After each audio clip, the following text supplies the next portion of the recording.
아멘. 여기까지 보겠습니다. 예, 올해 휴가 갔다 오셨나요? 안 간 분들이 더 많으실 것이고 또 가신 분들도 계실 것입니다. 저는 휴가 갈 형편도 되지도 못하지만은 앞으로 영원한 휴가가 될 것 같아서 그래서 가지도 못하지만 휴가 온 사람들하고는 간혹 한 번씩 시간을 가져봅니다. 근데 우리는 한 번씩 이런 쉼의 시간이 필요하죠. 근데 왜 쉼의 시간이 필요해야 됩니까? 그것은 계속 일을 하다 보면 체력도 떨어지고 그 다음에 또 지치고 힘들기 때문에 그래서 여러 가지 의미의 재충전이 필요하고 또 그 재충전을 위하여서 회사나 또 여러 여러분들이 일하시는 그 모든 삶의 현장에서 휴가가 있게 되는 것이죠. 하나님께서도 7일 만에 안식일을 허락하여 주시고 또 7년 만에는 무엇입니까? 안식년. 50년마다는 희년입니다. 그래서 이때는 아주 농토나 그 다음에 또 많은 면으로 쉬는 그런 것을 제도적으로 하나님께서 만들어 놓으셨습니다. 근데 오늘 본문을 보면은 너무 힘들어서 지쳐 있는 한 사람을 볼 수가 있습니다. 잘 아시는 대로 누굽니까? 엘리야입니다. 하나님이 크게 쓰시는 그야말로 위대한 선지자이죠. 근데 이 엘리야가 실망하고 지쳐 있다. 어떻게 보면 좀 이상합니다.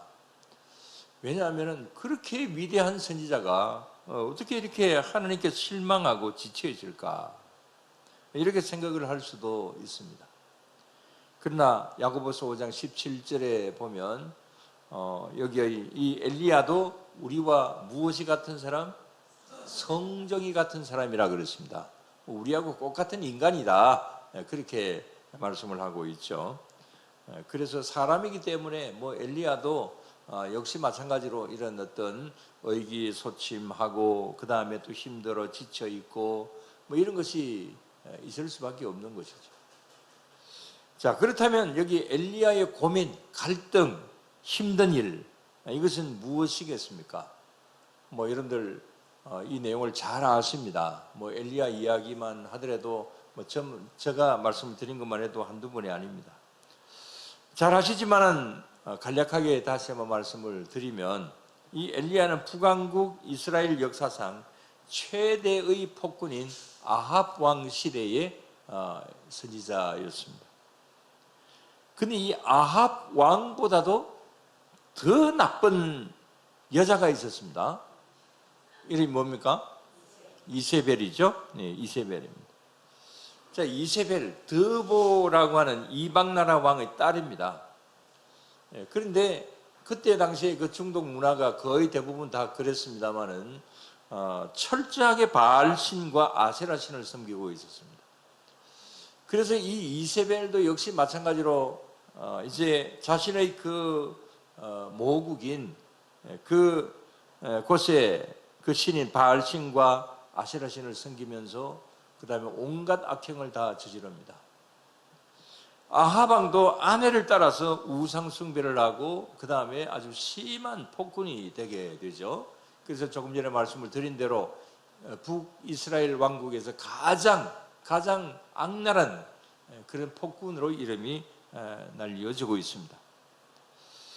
자, 그런데 이 아하방과 이세벨의 잘못을 아주 용감하게 지적하는 사람이 있습니다. 여러 사람들이 그 미세에 눌려가지고 바른 말도 하지 못하고 선지자들이라고 할지라도 그렇게 하지 못했는데 아주 이 잘못을 통렬하게 비판하는 사람 바로 누굽니까? 엘리야였습니다. 항상 바른 말을 하는 사람은 좀 힘들 수가 있는 것이죠. 그래서 엘리야가 바른 말을 하니까 여기에 이 아하방이나 이세벨이 좋아할 리가 없죠. 그렇지만 하나님께서는 이런 엘리야에게 큰 능력을 주십니다. 사르밧 과부의 죽은 아들을 기도로서 살리기도 하고 3년 6개월 동안 비가 오지 않았을 때에 또 기도하니까 비가 오게 되기도 하고, 그 다음에 또 여기에 이 사건, 여기에 이 엘리야가 도망을 쳐야 되는 이 본격적인 이 일에 대한 사건이 무엇입니까? 그것은 아합 왕과 이세벨을 따르는 바알과 아세라 신을 섬기는 제사장 850여 명과 대결해서 통쾌한 승리를 거두게 되지요. 근데 오늘 말씀을 보면은 이런 능력의 선지자가 이 바로 여기 하나님의 큰 역사가 일어났던 이 제사 지내는 데서의 그 대결, 바알과 아세라 신을 섬기는 그 제사장들과의 대결에서 정말 통쾌한 그러한 승리를 이제 엘리야가 거두지 않았습니까? 근데 바로 그 사건 이후로 이 광야에 도망을 치고 있습니다. 이럴 때에 도망을 치면서 여기에 이 엘리야는 무슨 말을 하고 있습니까? 자, 4절입니다. 다 같이 다시 한번 봅시다. 자기 자신을 광야로 들어가 하루 길쯤 가서 한 로뎀 나무에 앉아서 자기가 죽기를 원하여 이르되 여호와여 넉넉하오니 지금 내 생명을 거두시옵소서.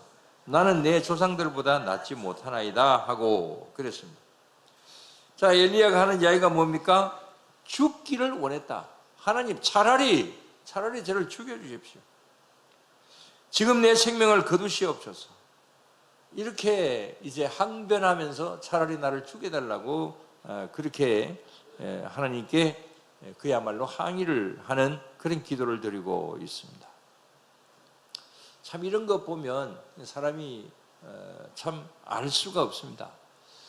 얼마 전까지만 해도 그렇게 당당하고 그렇게 믿음 좋고 정말 최대의 능력을 가진, 최고의 능력을 가진 그런 그 위대한 선지 엘리야가 지금은 너무 나약한 그런 모습을 이제 가지고 있습니다. 여러분, 이게 인간의 모습입니다.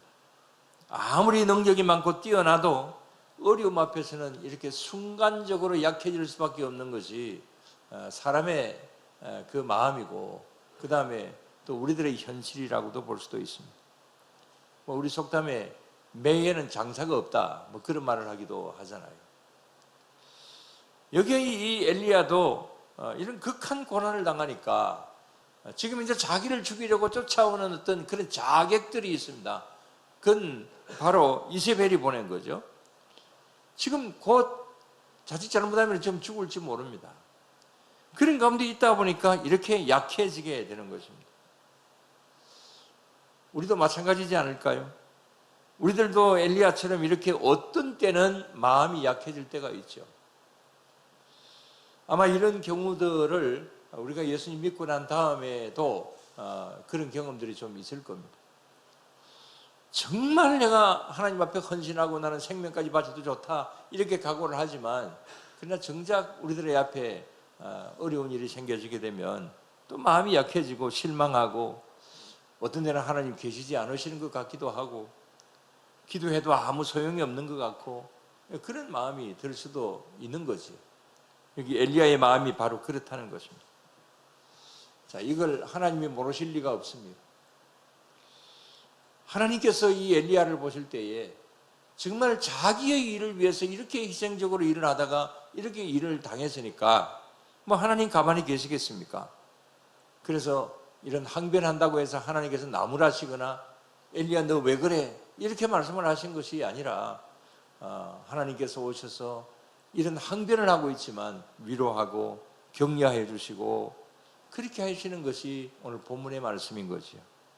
좀 더 구체적으로 보면, 자, 여기 본문을 보면 엘리야가 이세벨이 보낸 자객 때문에 이렇게 광야로 도망을 쳤습니다. 하루 종일 도망을 치다가 지쳐서 광야의 어느 나무 아래에서 잠시 쉬게 되었습니다. 그 나무가 무슨 나무입니까? 잘 아시는 대로 로뎀 나무입니다. 전에 한번 사진을 보여드린 적이 있습니다만은 이 로뎀 나무는 어떤 나무일까요? 아주 멋진 나무일까요? 석동에 보니까 로뎀 나무 국수집이 있습니다. 아마 상호를 그렇게 한 것은 그건 아마 그 주인이 뭐 제가 잘 모르겠습니다만은 아마 교인인 것 같다라고 하는 생각이 듭니다. 뭐 로뎀나무 국수집뿐만이 아니라 로뎀나무 이 이름을 붙인 곳이 굉장히 많습니다. 제가 인터넷에 한번 찾아봤는데 로뎀나무라고 하는 그런 것이 쭉 이렇게 나오는데 뭐 휴게소 이름도 로뎀나무, 그 다음에 카페 이름, 또 교회 이름도 제가 잘 아는 목사님 신부하는 교회 이름이 로뎀나무 교회입니다. 하여튼 굉장히 이 로뎀나무라고 하는 것을 사용을 많이 합니다. 근데 사실은 로뎀나무가 아주 멋있는 나무냐? 조금 전에 이런 말씀하셨고 전에 보여드린 적이 있습니다만은 멋있는 나무가 아닙니다. 로뎀나무 한번 봅시다. 자, 저것이 로뎀나무입니다. 저 사진으로 보면 그래도 뭐 괜찮아 보이는 것 같습니다만은 그러나 전체적으로 보면 뭐 보잘것없는 나무입니다. 저것은 이 광야에서 자라는 쌀이 나무의 일종이라고 합니다. 뭐 우리나라에 로뎀나무가 있는 것은 아니죠. 우리 교회 앞에 벚나무가 있잖아요. 얼마나 멋있습니까? 저런 나무에 비한다면 굉장히 멋있습니다. 그리고 벚나무 아래에 벤치가 있지 않습니까? 그 벤치, 그거 아주 저 로뎀나무 아래라고 본다고 한다면 굉장히 좋은 것입니다. 정말 우리나라의 여러 나무들로 비유해 본다고 한다면 저 로뎀나무 정말 아무것도 아닌 나무입니다. 그런데 뭐 나무가 좋은 나무다 나쁜 나무다라고 하는 것이 중요한 것이 아니라 여기에 이 도망을 치는 이 엘리야에게 있어서는 그래도 그늘이 있고 그래도 쉴 수 있는 그런 나무가 있다라고 하는 것이 굉장히 소중하고 귀한 것이죠. 광야에는 워낙 뭐 수분이 없고 그러다 보니까 뭐 큰 나무들이 없습니다. 혹시 오아시스나 이제 이런 데 가보면 야자수가 있고 그렇지만은 뭐 광야에는 저 나무도 로뎀나무도 뭐 상당히 큰 나무에 해당이 되는 거죠. 다 자라면 한 2m, 3m 정도쯤 되는 그런 나무라고 합니다. 자, 이 나무 아래에서 하나님께서 이 엘리야를 만나 주셨다라고 하는 것에 의미가 있는 것이죠. 그리고 음식도 주시고 위로의 말씀과 새로운 비전을 주셨다고 그랬습니다. 그것이 중요한 것이죠. 장소나 멋있는 나무가 중요한 것이 아니라 하나님이 우리를 어디서 만나주시고 어떻게 만나주시느냐, 이것이 훨씬 더 중요한 것이죠. 그런 면에서 볼 때 여기 로뎀나무 아래는 정말 귀한 자리입니다. 보잘것없는 나무라고 한다 할지라도 하나님께서 이 나무 아래에 있는 이 엘리야를 만나주셨다라고 하는 것이, 그것이 굉장히 중요하다, 그런 말입니다. 하나님께서는 이 죽여달라고 원망하는 이 엘리야를 주의 더 큰 일꾼으로 세워주셨던 장소가 바로 이곳이고, 또 다시 한번 새롭게 용기를 가지고 나아갔던 장소가 바로 이곳이었습니다. 그렇다면 오늘 우리들에게 있어서의 로뎀나무 아래는 어디겠습니까? 우리들에게 있어서 로뎀나무, 그것은 바로 교회인 줄로 여러분들 분명히 인식하시기 바랍니다. 교회는 어느 곳입니까? 어떤 곳입니까? 하나님과 만남의 장소입니다. 자, 전에도 많은 말씀들을 드렸습니다만은 구약의 성막의 뜻이 뭡니까?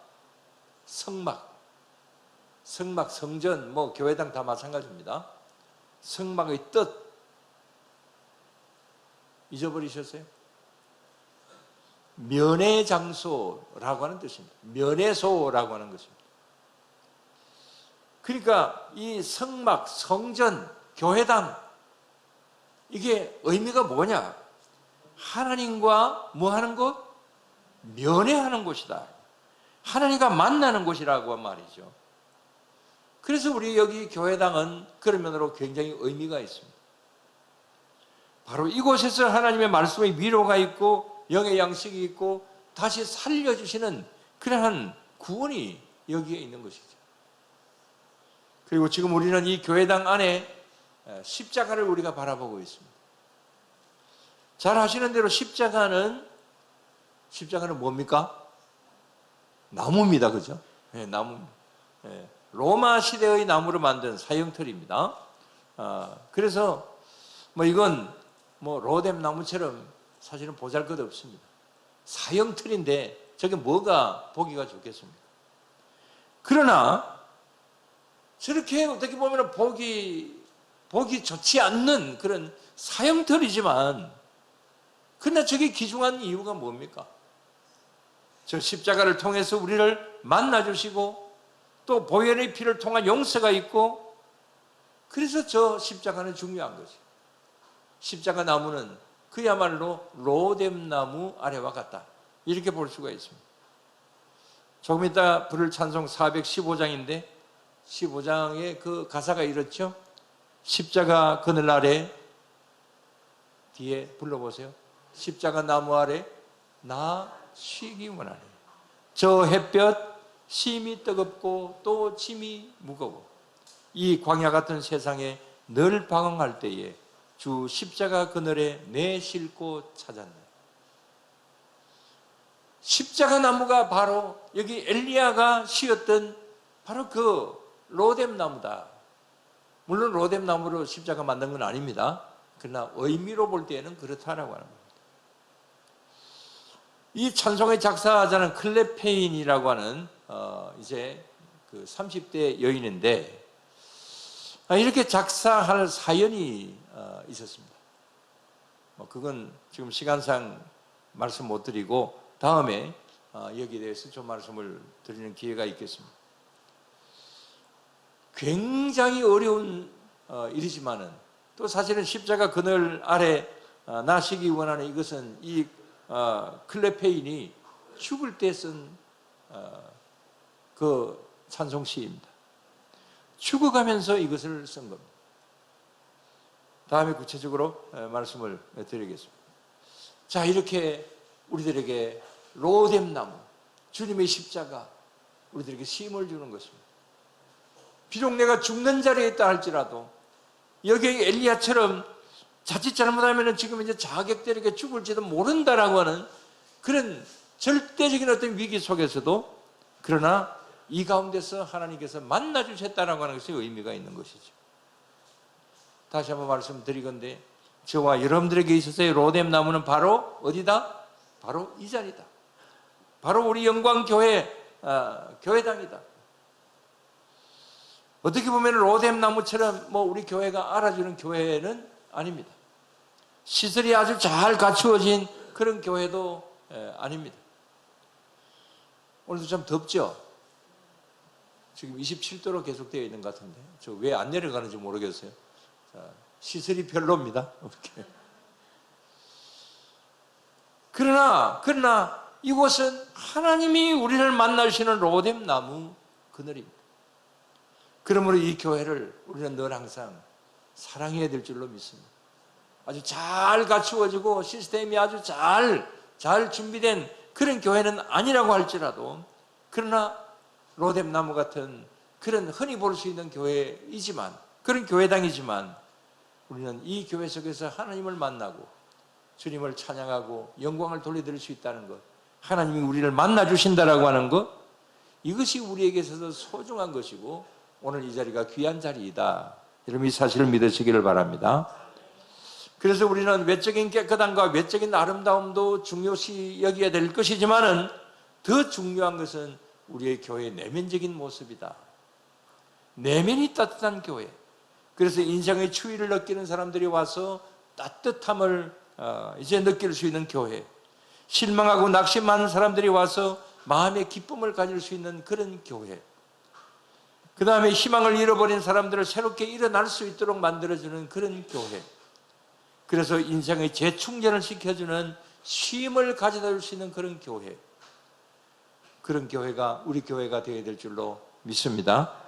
반대로 만약 교회와 성도가 잘못되면 오히려 아주 기쁜 얼굴로 들어왔다고 한다 할지라도 그러나 실망하고 돌아간다고 한다면 교회 기능을 올바로 할 수 있는 것이 아니라고 볼 수가 있는 것이죠. 우리는 절대로 그런 교회는 되지 말아야 될 것이고, 하나님께서 사용하시는 온전한 로뎀나무 그늘과 같은 그런 교회가 될 수 있도록 언제나 노력하며 애쓸 수 있는 그런 우리 모두가 다 되어야 될 줄로 믿습니다. 기도드리겠습니다. 오늘 기도 드리실 때에 먼저 우리가 통성으로 기도하겠습니다. 그것은 내일 이제 우리 학생 수련회를 학생들과 또 우리 선생님들이 떠납니다. 내일 떠나서 토요일 날 돌아오게 되는데 이 일을 위하여서 여러분들 기도하실 수 있게 되기를 바랍니다. 우리 정영구 집사님 병원에 입원해 계십니다. 잘못하면 다리를 절단해야 될지 모르는 그런 당뇨로 인하여서 괴사 현상이 와 있습니다. 위하여서 여러분들 기도하실 수 있게 되기를 바라고, 또 이런저런 질병으로 인하여서 교회 나오지 못하신 분들도 계십니다. 오늘도 이 시간 우리가 주님의 이름을 한번 부르고 기도한 다음에 제가 모두에서 기도하고 그렇게 하도록 하겠습니다. 이 시간 우리 다 같이 기도하겠습니다. 주님의 이름을 한번 부르고 기도합니다. 주님! 오늘도 이 시간 주님께서 저희들에게 함께하여 주시고 저희들을